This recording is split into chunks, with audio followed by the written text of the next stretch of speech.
नाही, आजच नाही, आम्ही काल पण मान्य केलं होतं. उलट पक्षी माननीय राज ठाकरे साहेबांनी मोदी साहेबांची व्हिडिओ क्लिप पण दाखवली. त्यानंतर आमच्या आमदारांनी, शिंदे साहेबांच्या आमदारांनी मांडलेली भूमिका त्याचंही आम्ही समर्थन केलं आहे. त्याच्यामुळे दुबार वोटिंग किंवा चुकीचं वोटिंग त्या ठिकाणी असणाऱ्या गोष्टीला कधीच आम्ही समर्थन केलं नाही. काल नाही, आज नाही आणि उद्या पण करणार नाही. पण प्रवीण विषय एवढाच आहे की आपण त्या ठिकाणी आम्हाला विचारताय. बोला बोला, हां बोला, आपण बोला.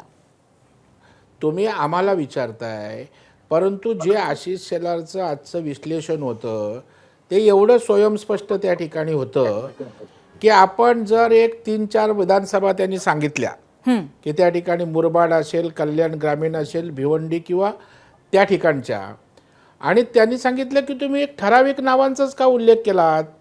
डॉक्टर बाबासाहेब आंबेडकरांनी आपल्याला समानता शिकवली ना, मग आपला तो बाबे आणि दुसऱ्याचं कार्ट का. म्हणून आशिष शेलार साहेबांनी स्पष्टपणे त्या ठिकाणी दुबार मतदारांची यादीच विधानसभा वाईज त्या ठिकाणी दिली. आणि जर आपण तुमचा लोकसभेतला विजय बघितला तर त्यांनी सांगितलं की 2,50,00,000 मतं त्या ठिकाणी तुम्हाला मिळाली, 2,48,00,000 मतं आम्हाला त्या ठिकाणी मिळाली.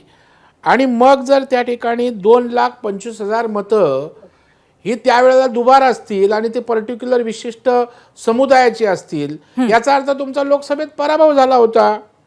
बरं, त्यांनी रोहित पवार जिंकले, तिथले दुबार जिंकले त्या मतदानापेक्षा जास्त आहे. नाना पटोले जिंकले, तिथे जिंकले त्यापेक्षा दुबार मतदार जास्त आहे. नक्की प्रवीणजी, अर्थात हे सगळे मुद्दे आज पत्रकार परिषदेत पण आम्ही ऐकलेले आहेत. आणि मुस्लिम मतदान दाखवलं नाही की आम्ही निधर्मवादी.